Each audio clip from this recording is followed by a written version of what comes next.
Hey folks, today I'm going to show you how to make a Zelda Tears of the Kingdom paper computer game that you can play at home with your friends. Now, obviously that's a sort of a big task. Zelda Tears of the Kingdom is a massive game. There is no way to capture that all in one game, but you can certainly make paper computer games that capture, part of the experience of playing Zelda Tears of the Kingdom, and that is what we are going to get into today.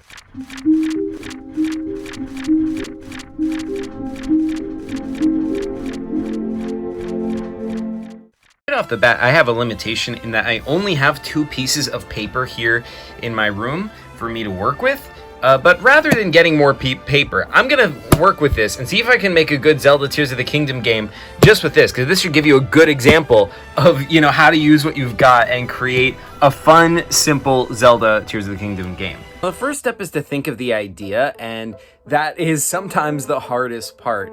Now, what I wanted to do for this game is I want to capture something basically, that's very based in Zelda Tears of the Kingdom. Like, if you play this and you've been playing Tears of the Kingdom, you feel like it's an extension of that game. But I also didn't want it to be, boring and exactly the same as the game. If you play this, I want you to get something new out of it. So I had the idea of what if this, basically starts as an ordinary shrine like in Tears of the Kingdom, but there's something kind of wrong about it. So let's start making this game and get into it. So we do only have these 2 pieces of paper, but one way you can actually extend how much paper you have is you can actually just take this paper, and fold it over. I know, I'm blowing your minds right now. You would never consider that this might be possible, but it turns out it is. If you just turn the paper over like this and you fold it, it's like, whoa, check it out, Now you've almost got a nice little, kind of booklet shape. So what I can do is I can now use this front page as sort of my cover. These 2 interior pages, these can be 2 different, scenes or screens for you to have adventures in. And you have even room for an ending over here. I don't even need the other piece of paper. This one piece of paper is just going to really do it for me. So let's start creating our game. So I'm going to call our game Corrupted Shrine.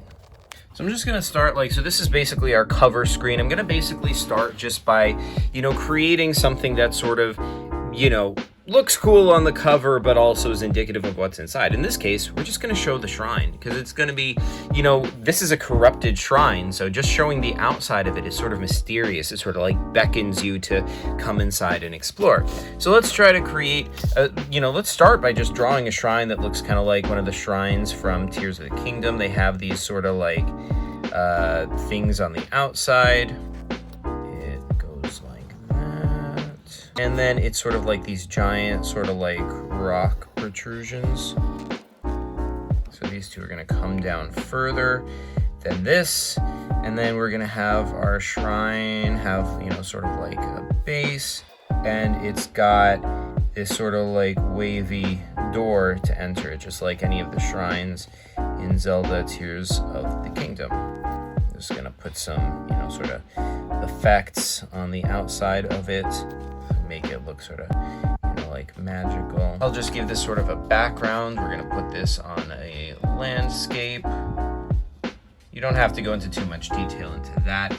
But I do just want to put something on this shrine to indicate something is, wrong. Something is, not quite right. An easy way to do that is to, sort of put a weird symbol or maybe a face on the front of it. I'm going to try and, make, an eerie face, and then so it's so you've got your eyes, maybe a long and weird kind of almost mechanical nose.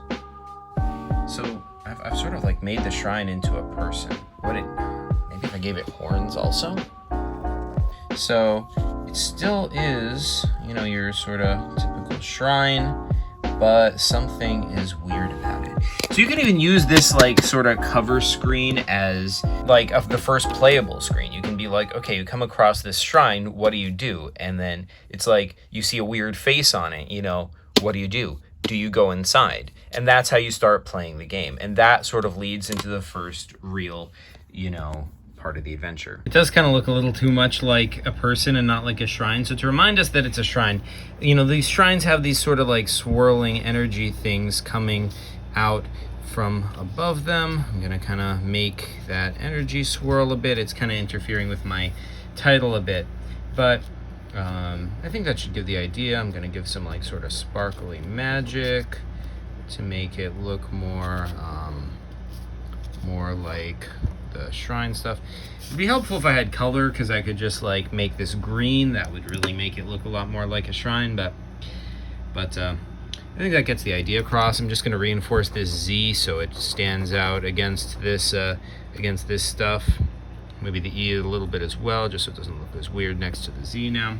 So also I feel like Tears of the Kingdom should be highlighted. I don't know.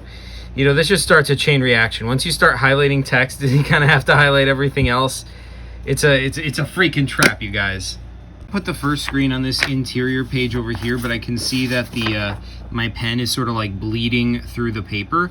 So I don't really want to do that, because if I draw on here, then it's going to bleed through and be visible on the cover, and that's not going to look good. So I'm just going to make the first screen over here. So for my first screen, I just kind of want to set the stage. This isn't even going to really be a puzzle. I just want something to set up that something is wrong with this shrine. So first of all, we're going to let's like draw Link.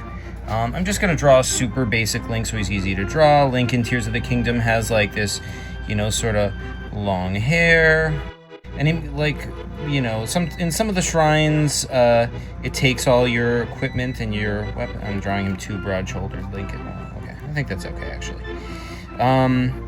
Yeah, in some of the shrines, it like takes away Link's like, you know, weapons and armor, and he's just left like wearing pretty much just his like his underwear basically.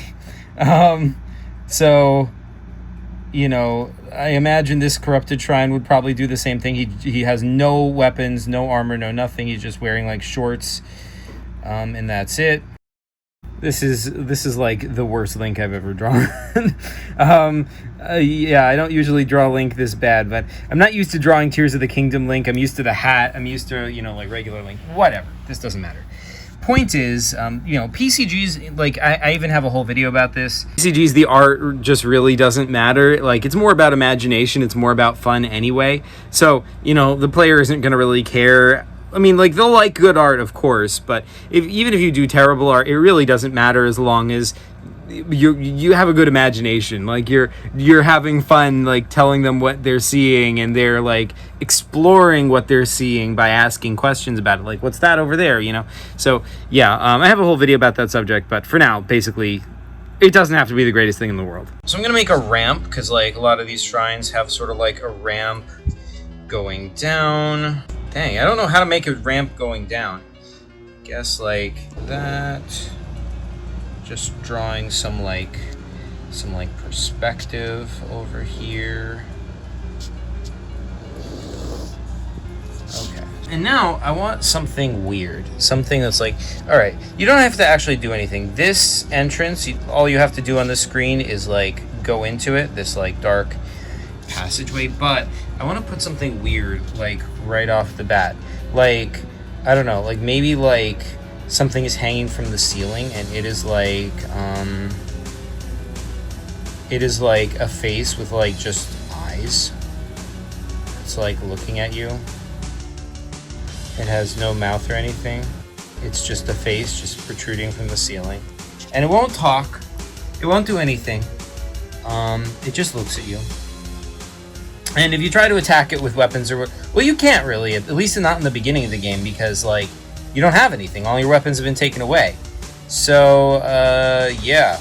There's not a whole lot you can do about this. You can yell at it, and it just continues staring at you creepily. So that's already something different than a normal shrine. But let's go on to the next screen. So this screen's going to have to be an actual puzzle, but, like, I want it to be, like, an ordinary, like, Tears of the Kingdom, like, kind of puzzle, only it's corrupted and different. Okay, so for this next screen, I wanted to put the first puzzle, and basically, once again, this starts as a regular shrine puzzle, but then there's something corrupted about it. So here's Link. That's where you come from this ramp up here. So this is sort of like a platform floating in one of those sort of like, you know, endless voids that you can find in these shrines. Now, so originally the puzzle was going to be like, here's a block, and you have like, this is a switch, here's another switch, and basically you have to put, like, use magic hand to put the block on one switch, and you stand on the other switch, and together, when both of those switches are pressed, it opens this gate over here. You know, that's a puzzle typical of Tears of the Kingdom. But now something has gone wrong. So this switch has like these roots growing into it, and there's actually like an eye in the, or like the switch has an eye on it.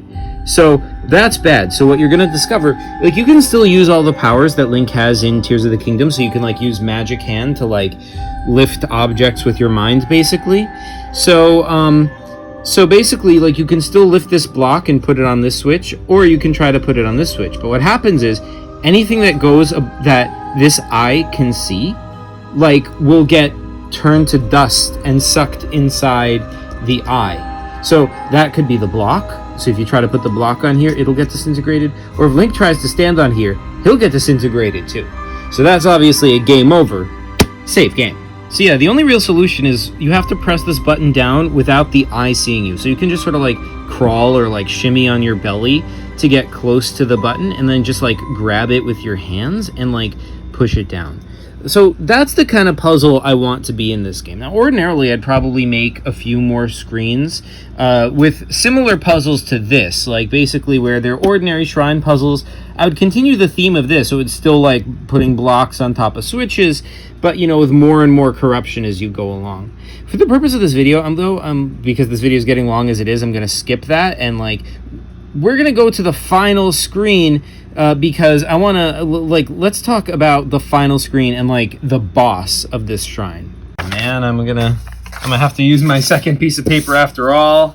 It's all crinkly. Oh, man. But actually, that can kind of work to my advantage, because the fact that it's all crinkly kind of heightens the sense that something is wrong. This is not your crisp, clean, like, perfect, beautiful shrine that you're used to seeing. Something is going wrong, and the paper being a bit crinkled kind of heightens that. So yeah, actually I can use this to my advantage. So let's do the final screen. So I want it to be a boss, whatever the entity that is corrupting this entire shrine. This has to be a creature. It's not just like a creature, it's got its tentacles wormed like deep into the being of the shrine itself. And, you know, like, let's go along with this image on the cover, like this creepy face that's on the outside of the shrine. I feel like that should, you know, sort of go along with this as well. So I feel like it should use that face. So, but also we should do like the typical ending for a shrine. So, I mean, like, here's Link. I'm just gonna make him small so he's easy to draw, just like a stick figure basically, but with long hair. And then I'm just gonna create this absolutely enormous entity. So it's actually like covering the traditional shrine thing. Like when you beat a shrine in Tears of the Kingdom, it's like there's this like you know, I don't know, this weird thing that, you know, opens up and you can see the old king and queen of Hyrule, and, you know, they give you a light orb. But in this case, this guy is covering that. So in order, and he, like, his, you know, his tentacles are just worming their way into everything, like just throughout the entire shrine, and it just goes up as well. You know, I think usually there's like these 4 sort of like columns in these shrines, so you can draw those as well. I'll draw this one a little bit shorter so it's like perspective, it's like further away. And yeah, so you've got this, it's just sort of like giant entity. So you're gonna have to fight him. Now, Link does not really have any weapons, so you're gonna have to get creative. One thing you can do is you can actually use the block from the previous screen. You can use Magic Hand to, like, you know, I don't know, drop that on one of his tentacles. Another possibility is you can use the block using Magic Hand, because, you know, just like Tears of the Kingdom, you can be creative and you can use your powers in any way you can imagine. So maybe you could, like, take the block and drop it onto something, like maybe like break off a piece of one of these like stone columns or whatever, and then use that as a weapon to attack this creature with. either way, you're going to have to get creative in order to defeat this corruption before you can actually defeat the shrine and get a light orb. So just so you don't know, in case you haven't played Zelda Tears of the Kingdom, for every 4 shrines you defeat, you can either trade it for a heart container or a stamina. But anyway, that doesn't matter. Point is, beating shrines is good. It helps you. That's the point here. So yeah, like once you beat this guy, you can like see the normal like Rauru and Sonia, the old former king and queen of Hyrule, and they'll give you the light orb like normal, but only once this guy is defeated and the shrine goes back to normal. So once you do that, that's basically it. You've basically beaten the game. So the idea of this game is it's supposed to play as sort of like a companion to Zelda Tears of the Kingdom. It's like as if you're exploring Hyrule in Tears of the Kingdom, and this is just one of the shrines that you happen to come across, only something is a little bit wrong, and it's as if it like fits right into the game as a whole. Now hopefully that should give you an idea on how you can make a quick Zelda Tears of the Kingdom paper computer game. You can use any of the stuff I've created in my game. You can reuse my ideas, my characters, my stories, whatever you like. Please feel free. Not just this, but you know, anything on this channel as well. You can, or like anything I've made. Please feel free to use them in your games. But yeah, I think it would be cool if, like, you know, other people were to make their own Tears of the Kingdom games that, you know, take place in various parts of Hyrule. Like, maybe you can make your own different shrines where weird stuff happens, you know? Maybe that could be, like, some sort of crossover between my Zelda Tears of the Kingdom Corrupted Shrine and, like, your games. Like, maybe they all, like, take place in the same universe. Just a quick note for PCG fans who aren't familiar with Zelda. So there have been other Zelda paper computer games that are not based on Breath of the Wild or Tears of the Kingdom. And just as like a quick universe note, like Zelda Tears of the Kingdom takes place like over 10,000 years after those other games, and the Link that we see in this game is not the same guy. He's like a reincarnation of Link. You can think of him as as if it's like the same like spirit or whatever. We don't really know that for sure, I don't think, but you know, sort of the same guy, but he doesn't have any of the same memories from the other Zelda games. So yeah, like in case you wanted to like make crossovers with other Zelda games, just keep that in mind. This does take place like over 10,000 years later and everything is new. But yeah, I don't know, hopefully that's helpful to you guys. If anyone wants to try any of these ideas or use any of these characters, I'd love to see what you come up with. So yeah, thanks so much for watching. You folks are the best as always, and PCG later.